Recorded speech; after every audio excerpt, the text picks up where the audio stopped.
The classroom buzzed with the kind of restless energy unique to young minds on the cusp of discovery. Rows of alien students, all shapes, sizes, and colors, filled the sleek metallic seats of the Interstellar Academy's Lecture Hall 7Z. Above them, holographic displays shimmered with the planetary systems of the Milky Way galaxy, each one annotated with lines of alien text that danced like starlight. Today's lesson promised something different, something thrilling, an introduction to Earth, the mysterious Class 12 Deathworld. Professor Zintrix, a tall, silver-scaled androgen with eyes like molten mercury, strode to the podium. Her every movement radiated authority, commanding the attention of even the most unruly students. She tapped her elongated fingers on the console, and the holograms shifted to a blue-green sphere suspended mid-air. Earth rotated slowly, its continents and oceans glowing faintly under the artificial lights. "Class," Zintrix began, her voice smooth but sharp as a cutting laser, "today we delve into one of the most peculiar phenomena of our galaxy, Earth. A death world so treacherous that its denizens, humans, should not have survived, let alone thrived. And yet, here they are, a species known for their audacity, their ingenuity, and their unsettling knack for defying natural law." The room fell into a hushed silence, save for the hum of the Academy's atmosphere generators. For many of the students, this was the first time they had heard of Earth. Among them was Enelak, a young Clixian with shimmering purple carapace and eyes that glowed faintly green. Enelak leaned forward, antennae twitching with curiosity. "Professor," Enelak asked, his voice clicking in the way Clixians communicated, "if Earth is so dangerous, why do we study it at all? Surely there are safer worlds to learn from." Zintrix smiled, a rare expression for her stern visage. "An excellent question, Enelak. It is precisely Earth's danger that makes it fascinating. Its gravity is high enough to crush lesser species. Its atmosphere teems with pathogens and unpredictable weather patterns. Its ecosystems are in constant flux, with apex predators that defy comprehension. And yet, humans have not only survived but thrived, spreading across their planet and beyond. What makes them different? That is the question we seek to answer today." As if to punctuate her point, Zintrix waved a hand, and the hologram zoomed in on a pride of lions stalking through the African savanna. The students gasped as one lion pounced on a gazelle, the sheer ferocity of the act sending ripples of shock through the room. Another wave of her hand, and the display shifted to a violent thunderstorm tearing across the American Midwest. Lightning forked across the screen, illuminating a group of humans braving the tempest to rescue stranded animals. "They are relentless," Zintrix continued. "Adaptable. Unpredictable. Qualities that make them both intriguing and dangerous. As we study them, remember this: humans do not fit neatly into our categories. To underestimate them is folly." In the back row, a soft snicker broke the tension. Viawen, a lanky skilori with translucent skin and bioluminescent stripes, raised one of his many hands. "Professor, surely you're exaggerating. No species is truly as resilient as you claim. Perhaps the humans simply embellish their stories, as many primitives do?" Zintrix's eyes narrowed, but her smile widened. "Ah, Vyn, a skeptic. I anticipated as much. Allow me to demonstrate." With a few swift taps on her console, the hologram changed once more, this time showing a series of archival videos. The first depicted humans constructing vast cities from stone and metal, their hands calloused but determined. The next showed a group of humans navigating the Arctic tundra, their breath crystallizing in the frigid air as they hunted mammoths with nothing but sharpened sticks. Then came the wars, massive machines clashing on battlefields, fire and smoke engulfing the landscape. Finally, the screen settled on a single human, a woman standing atop a jagged cliff, her face streaked with dirt and sweat as she stared down a pack of snarling wolves. She did not flee. Instead, she raised a flaming torch and let out a primal scream that sent the wolves scattering. The class erupted in murmurs. Even Viawen's bioluminescence dimmed slightly, a sign of unease. "These are not embellishments," Zintrix said, her voice cutting through the noise. "These are documented events. Humans are not merely survivors, they are conquerors of adversity. And it is this quality that has earned Earth its reputation as a death world." Enelak's antennae twitched again. He couldn't help but feel a strange mixture of admiration and trepidation. He had always thought of resilience as a trait of his own species, the Clixians, who could regenerate limbs and survive in harsh environments. But humans, they were something else entirely. The class continued with Zintrix explaining the intricacies of Earth's ecosystems. She detailed the venomous creatures, the deadly weather patterns, and the microbial threats that would annihilate most alien species. The students listened intently, their initial skepticism giving way to genuine curiosity. But it wasn't until Zintrix introduced the concept of human ingenuity that the room's atmosphere shifted entirely. She showed them how humans, instead of merely surviving these challenges, had learned to thrive. They tamed fire, built shelters, invented tools, and eventually created technology so advanced that they launched themselves into space. One by one, the students began to see Earth not as a mere Deathworld but as a crucible, a place where only the strongest and smartest could prevail. And now, Zintrix said, her voice dropping to a near whisper, I present to you the most intriguing part of this lesson. Humans have begun venturing beyond their Deathworld. They are no longer bound by Earth's gravity or atmosphere. They are expanding their reach, exploring the stars. Some of them are even here, within the Galactic Federation. A collective gasp rippled through the room. The idea of humans, these relentless, unpredictable beings roaming freely among them, was both thrilling and terrifying. Viawin shifted uncomfortably in his seat, his earlier bravado completely gone. Do they pose a threat to us? One student asked, her voice trembling. Zintrix paused, her expression unreadable. That remains to be seen. Humans have a tendency to form alliances as quickly as they form rivalries. But one thing is certain, to underestimate them is to invite disaster. Remember this lesson well. As the lecture ended and the students filed out, Enelak lingered behind, his mind racing with questions. What was it like to meet a human face to face? Could they really be as formidable as Zintrix claimed? He resolved to find out, not realizing that his curiosity would soon lead him into an adventure that would change his life and his understanding of humans forever. The Galactic Hub's docking bay was a sprawling labyrinth of activity. Ships of every size and design glided into their designated berths, unloading cargo, passengers, and the occasional oddity from distant corners of the galaxy. Enelak stood at the edge of a bustling promenade, his antennae twitching with nervous excitement. He had been granted special permission by Professor Zintrix to observe a human up close, an opportunity few students were ever afforded. The idea of meeting one of these legendary Deathworlders filled him with a mixture of trepidation and anticipation. Remember, Enelak, Zintrix had warned him earlier that day, her silvery eyes locking onto his, this is not merely a study. It is a test. Humans are unpredictable. Approach with caution, but keep your wits about you. Now, as the docking bay's automated systems hummed and clanked around him, Enelak couldn't help but replay her words in his mind. The human in question was part of an interspecies delegation arriving for a Galactic Federation summit. According to the Academy's records, this particular human was known as Lieutenant Commander Riley Carter, a veteran of Earth's spacefaring forces. Enelak had spent the previous night poring over her file, marveling at her feats, surviving a shipwreck on a barren moon, negotiating a ceasefire with a hostile alien species, and leading a rescue mission into the heart of a collapsing starship. Here they come, murmured a voice beside him. It was Vryn, his bioluminescent stripes pulsating faintly. Despite his earlier skepticism, Vryn had insisted on joining Enelak for this encounter. Let's see if these Deathworlders live up to the hype. The air around them seemed to shift as the human delegation descended the docking ramp. Riley Carter led the group, her stride confident and purposeful. She was clad in a sleek, dark uniform adorned with insignias that marked her rank and achievements.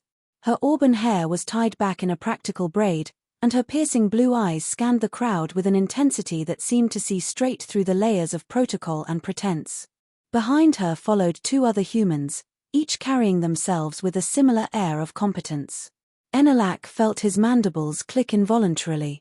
She was smaller than he had imagined, her frame compact and unassuming compared to the towering forms of many galactic species. And yet, there was an undeniable presence about her, an aura of resilience that seemed to radiate from every step she took. Lieutenant Commander Carter greeted Zintrix, who had appeared seemingly out of nowhere. Her voice was calm but edged with a formality that ENIAC had rarely heard. "Welcome to the Galactic Federation Academy. We are honored by your presence." Carter's lips curved into a polite smile as she extended a hand in the human gesture of greeting. "The honor is mine, Professor. I've heard much about your academy's work." Zintrix glanced at the hand for a moment before extending one of her own scaled limbs to complete the gesture. "Allow me to introduce two of my students," she said, gesturing toward ENIAC and VRYN. "This is ENIAC, a promising young scholar of xenobiology, and VRYN, who specializes in interstellar diplomacy." Carter turned her gaze to them, her eyes briefly locking onto ENIAC's. For a moment, he felt as though he were the subject of some invisible scan, her eyes dissecting his every twitch and movement. Then she smiled, and the tension eased. "It's a pleasure to meet you both," she said, her voice carrying a warmth that contrasted with her sharp gaze. "I hope you won't mind answering some of my questions. I'm as curious about you as you are about me." The words caught ENIAC off guard. He had expected formality, perhaps even aloofness, but there was a genuine curiosity in her tone. It was as if she saw them not as mere students or specimens but as equals. We would be honored," ENIAC managed to say, his voice clicking nervously. "Good," Carter replied with a nod.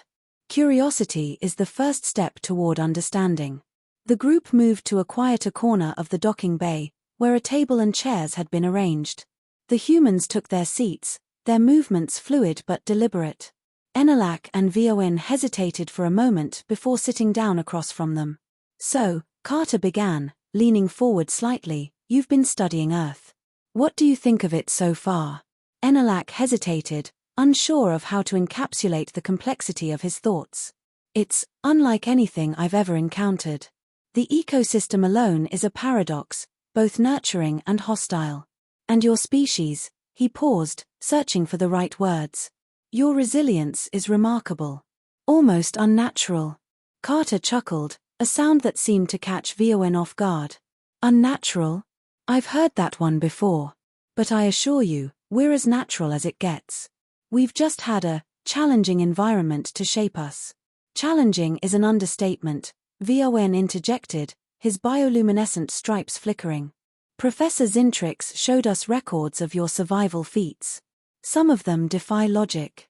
How can a species endure so much and still advance?" Carter's smile faded slightly, replaced by a contemplative expression. "I suppose it comes down to two things: adaptability and determination. When faced with challenges, we find ways to overcome them. And when that's not enough, we keep going anyway." Her words hung in the air, resonating with a weight that seemed to transcend language. ENIAC felt a strange sense of kinship with her, despite their vast differences. He realized that humans weren't just survivors of their environment, they were shapers of it, bending the odds to their will. But the conversation took an unexpected turn when one of Carter's subordinates, a young man named Lieutenant Vega, leaned forward and asked, "What about you two? What challenges have you faced?" ENIAC and VRYN exchanged a glance. It was an unusual question, one that flipped the dynamic of the conversation. After a brief pause, ENIAC spoke. "Our species has faced many trials. For Clixians, survival often means enduring physical harm. We can regenerate limbs, withstand extreme temperatures, and adapt to hostile environments. But our greatest challenge has always been understanding others. Cooperation doesn't come naturally to us."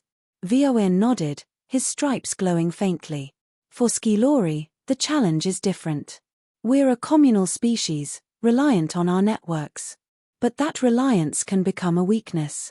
When our networks are disrupted, we struggle to function as individuals." Carter listened intently, her expression thoughtful. "It sounds like both of your species have faced adversity in your own ways. Maybe that's something we all share, the struggle to overcome what holds us back." Before they could respond, an alarm blared through the docking bay. A voice crackled over the intercom, speaking in the clipped tones of emergency protocol. "Attention, unidentified vessel detected in proximity. All personnel, prepare for potential lockdown." Carter was on her feet in an instant, her demeanor shifting from conversational to commanding. "What's the situation?" she demanded, addressing a nearby security officer. "A ship just appeared on our scanners," the officer replied. "No identification, no communication. It's holding position outside the docking perimeter." Enelak felt a surge of anxiety. Unidentified vessels were rare and often dangerous. The docking bay's automated defenses would normally handle such situations, but the presence of a human delegation complicated matters. If this was an attack, the consequences could be catastrophic. "Stay here," Carter ordered, her voice firm but calm. She turned to her team, issuing rapid instructions. Within moments, the humans were coordinating with the docking bay security forces, their movements precise and efficient. Enelak and Viawen watched in stunned silence. For all their studies, they had never seen a human in action.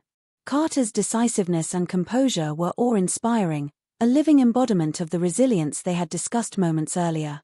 As the tension in the docking bay mounted, Enelak couldn't shake the feeling that this was just the beginning of something far larger than he could comprehend.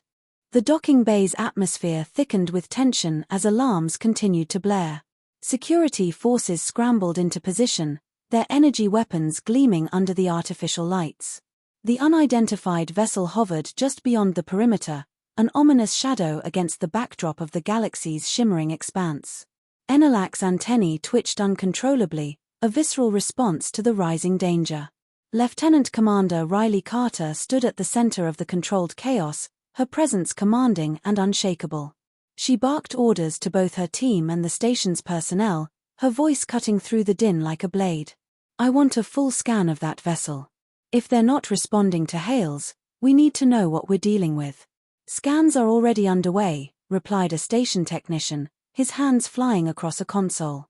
"Preliminary readings indicate unusual energy signatures. It's not a standard Federation ship, nor does it match any known pirate designs. Could it be a malfunctioning AI craft?" one of Carter's subordinates suggested. Carter shook her head. "Unlikely. AI vessels usually emit distress beacons if compromised. This ship is deliberate in its movements." Her sharp eyes flicked toward the massive viewport that framed the docking bay, watching as the vessel remained eerily still. "Whatever it is, it's waiting for something." Enelak and Viawen exchanged uneasy glances. Neither of them had expected their day to take such a dramatic turn. The encounter with Carter had already been a whirlwind of revelations, but now they were thrust into a situation that felt dangerously real. "Do you think they'll attack?" Viawen whispered, his bioluminescent stripes dimming with anxiety. "I don't know," Enelak replied, his voice low. "But if they do, I'm not sure we're prepared for it." Before Viawen could respond, the station's comms system crackled to life. A distorted voice filled the air, speaking in a language that none of the translators could immediately decipher. The sound was guttural and alien, punctuated by bursts of static. Carter frowned, her brow furrowing in concentration. "Run that through the linguistic database," she ordered. "I want a translation yesterday." "Already on it," the technician replied. "But it'll take time. The syntax doesn't match any known dialects." "Then we'll buy time," Carter said firmly. She turned to her team. "Lieutenant Vega, establish a defensive perimeter. Lieutenant Singh, prepare for potential boarding. And someone get me a comms line to the station's command center." As the humans moved with practiced efficiency, Enelak felt a strange sense of admiration. They were like a finely tuned machine, each individual contributing to the whole with unwavering focus. Yet beneath their professionalism, he sensed the same undercurrent of tension that gripped everyone in the room. Suddenly, the unidentified vessel shifted. It was a subtle movement, almost imperceptible, but it sent a ripple of unease through the docking bay. The ship's exterior began to change, panels rearranging themselves in a way that defied conventional design. It was as if the vessel were alive, adapting to its environment. "What in the stars is it doing?" Viawen murmured, his stripes flickering erratically. "It's transforming," Enelak said, his voice tinged with awe. "I've never seen anything like this." "Neither have I," Carter admitted, her gaze fixed on the strange craft. "But I've got a bad feeling about it." "Lieutenant Vega, Double the perimeter guards. I want every entrance secured. The air grew heavier as the vessel's transformation completed. What had once been a relatively featureless craft now bristled with appendages and spines, some of which glowed with an ominous energy. The distorted voice returned, louder and more insistent this time, as if the ship itself were speaking. Translation coming through, the technician announced, his voice tight with urgency. The message reads, "Surrender your strongest. Prove your worth." A shocked silence fell over the docking bay. The words were simple, yet they carried an undeniable weight. Carter's expression hardened as she processed the message. "Prove our worth," she muttered. "What is this, some kind of test?" "It's a challenge," Enelak said, his antennae quivering. "In some cultures, this is a way of determining dominance or compatibility. They might be evaluating us." "Evaluating us for what?" Vioen asked, his voice tinged with fear. "That's what we need to find out," Carter said. She straightened, her demeanor resolute. "But we're not surrendering anything. If they want proof of our worth, they'll get it on our terms." She turned to Zintrix, who had been observing the scene with a calculated calm. "Professor, I'll need your expertise. If this is a cultural test, we need to understand the parameters." Zintrix nodded. "Agreed. I'll analyze the message further. But be cautious, Lieutenant Commander. If this is a test, failure may not be an option." As the humans and aliens worked together to formulate a plan, the vessel began to emit a low, rhythmic hum. The sound reverberated through the docking bay, unsettling in its consistency. Enelak felt his pulse quicken, his instincts screaming that something was about to happen. And then it did. Without warning, a beam of light shot out from the vessel, striking the floor of the docking bay. The beam coalesced into a shimmering portal, its edges crackling with energy. From within the portal emerged a figure unlike anything Enelak had ever seen. It was humanoid in shape but composed entirely of an iridescent material that shifted colors with every movement. Its eyes glowed with an otherworldly light, and its presence exuded an air of immense power. The figure spoke, its voice resonating in a way that seemed to bypass the ears and speak directly to the mind. "Who among you will face the trial?" Carter stepped forward without hesitation, her gaze unwavering. "I will," she said, her voice steady. Enelak's antennae stiffened in shock. "Commander, you can't. We don't even know what this trial entails." "Exactly," Carter replied, her tone firm but not unkind. "And that's why it has to be me. If this is a test of strength, strategy, or resilience, humans have faced worse. And if it's something else, well, we'll find out soon enough." The iridescent figure regarded her for a moment, its glowing eyes unreadable. Then it extended a hand, gesturing toward the portal. "Step forward, Deathworlder. Prove your worth." Carter glanced back at her team, her expression briefly softening. "Hold the line here. If anything happens, you know what to do." "Yes, Lieutenant Vega said, his voice tight with resolve. As Carter approached the portal, Enelak felt a surge of admiration and fear. He barely knew this human, yet her courage was undeniable. She was walking into the unknown with nothing but her wits and her willpower, embodying everything he had learned about humans' resilience. The moment she stepped through the portal, it shimmered and closed behind her, leaving the docking bay in an uneasy silence. Enelak's heart raced as he realized that the trial had begun and that its outcome could determine far more than anyone had anticipated. The docking bay remained tense, the air heavy with anticipation as everyone awaited news of Lieutenant Commander Riley Carter. Enelak paced nervously, his antennae twitching uncontrollably, while Vioen sat motionless, his bioluminescent stripes dimmed to an almost imperceptible glow. The iridescent figure had vanished the moment Carter stepped through the portal, leaving only an unsettling silence in its wake. "She'll return," Zintrix said, her tone calm yet firm. "Humans have a peculiar tendency to defy the odds. If anyone can face this trial and prevail, it is her." The professor's words offered little comfort to Enelak. He couldn't shake the image of Carter walking into the unknown, unarmed and alone. What kind of trial required such isolation? And what would happen if she failed? Minutes felt like hours as they waited, the silence broken only by the faint hum of the station's systems. Then, without warning, the portal reappeared, its edges crackling with energy. The shimmering light intensified, and Carter emerged, her uniform slightly scorched and her face streaked with sweat. She carried something in her hand, a glowing sphere, pulsating with a soft, rhythmic light. The room erupted in cheers and applause as Carter stepped forward, the sphere held aloft. Her team rushed to her side, but she waved them off gently, her focus on the figure that had reappeared beside the portal. "You have proven your worth," the figure intoned, its voice resonating through the docking bay. "This trial was not merely a test of strength, but of character. You faced the unknown, not with brute force, but with courage, ingenuity, and compassion. These qualities are rare among the stars, and they are what make your kind exceptional." Carter nodded, her expression calm but weary. "What is this sphere?" she asked, holding it up. "It is a key," the figure replied. "A relic of an ancient civilization that sought to unlock the potential of those who came after them. It is both a gift and a responsibility.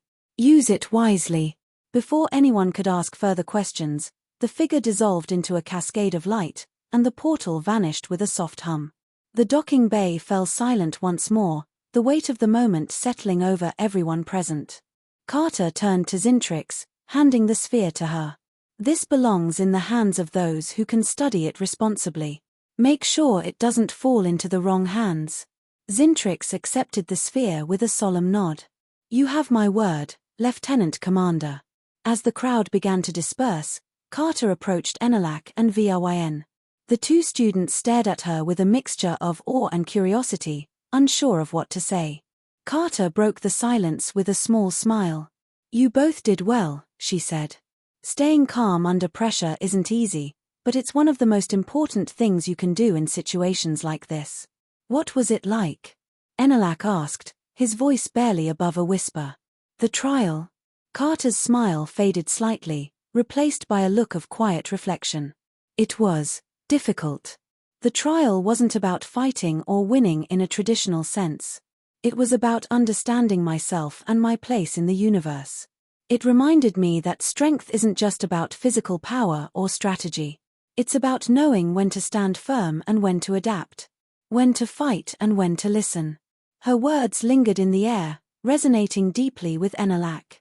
He realized that the lessons they had learned about humans weren't just about their resilience or ingenuity. They were about the choices they made, choices that defined their character and their ability to navigate the complexities of existence. "Do you think we'll ever face something like that?" Vryn asked, his stripes glowing faintly once more. Carter chuckled softly. "Maybe. And if you do, remember this, it's not about being fearless. It's about facing your fear and moving forward anyway. That's what makes the difference." As she walked away to rejoin her team, Enelak felt a newfound sense of purpose. He had started this day filled with curiosity and skepticism about humans, but now he understood why they were so revered and so feared. They weren't just survivors of a death world. They were explorers of the unknown, unafraid to confront the challenges that lay ahead, not because they lacked fear, but because they refused to let it hold them back. Turning to Vryn, Enelak said, "I think we have a lot to learn from them." Vryn nodded, his expression thoughtful. "And not just about humans. About ourselves, too." The two students stood in silence for a moment, watching as Carter and her team departed. The glowing sphere remained with Zintrix, a symbol of the day's events and the lessons they had all learned. It wasn't just a relic of the past, it was a beacon of what the future could hold, a future shaped by courage, cooperation, and the relentless pursuit of understanding. As they left the docking bay, Enelak couldn't help but feel that this was only the beginning of a much larger journey. And for the first time, he felt ready to face it, no matter what challenges lay ahead.